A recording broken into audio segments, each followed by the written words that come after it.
नहीं, आप ठीक कह रहे हैं राहुल जी। अजय जी की बात मैं सुन रहा था अभी थोड़ी देर से। देखिए, अब ये जो रायता फैल गया है ना, जिसका जिक्र अजय जी ने किया था, अब उसमें भारतीय जनता पार्टी अगर ये चाहती है कि मैं किसी तरह से हम उसका फायदा उठाएं, तो ये बड़ा मुश्किल काम है।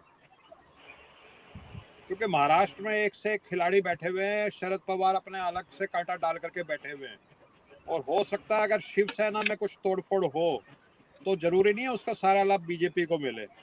उसका बहुत सारा लाभ जो है वो शरद पवार के एनसीपी पार्टी भी उठा सकती है, क्योंकि लोग बिखरेंगे। मराठा लोग बहुत ज्यादा शिवसेना के साथ हैं, तो शरद पवार के साथ भी जा सकते हैं। दूसरी बात ये है कि ये हमेशा देखा गया है कि जैसे बाल ठाकरे साहब की ये पार्टी थी, और इस पार्टी के चाहने वाले, चाहे वो शिव सैनिक हों या कार्यकर्ता कहो उनको, या उनके वोटर हो, मतदाता हो, वो बाल ठाकरे साहब को पसंद करते हैं या उनके पुत्र को पसंद करते हैं। राज ठाकरे ने भी बगावत की, अपनी अलग पार्टी बना ली, इतने साल हमने देख लिया, राज ठाकरे कुछ नहीं कर पाए।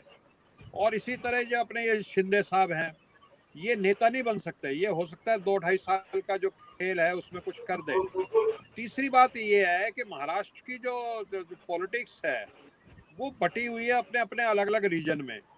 किसी रीजन में शरद पवार जी का प्रभाव ज्यादा है, बॉम्बे और कोंकण का जो रीजन है उसमें शिवसेना का प्रभाव ज्यादा है, एक जो विदर्भ का रीजन है उसमें शायद भारतीय जनता पार्टी का प्रभाव ज्यादा है या कांग्रेस का है।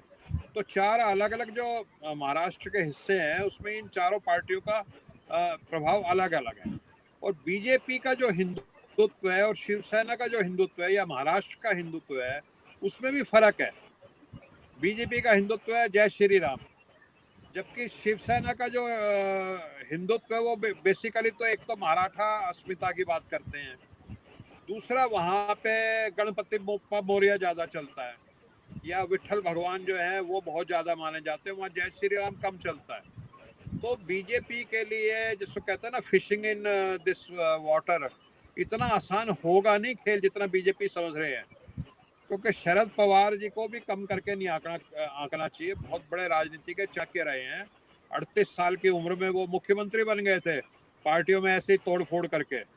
तो शरद पवार से ज्यादा तोड़ फोड़ और ये सारे अपने काम गुरु को करने हटाकर हमारे इस समय भारत में कोई दूसरा नहीं है जी।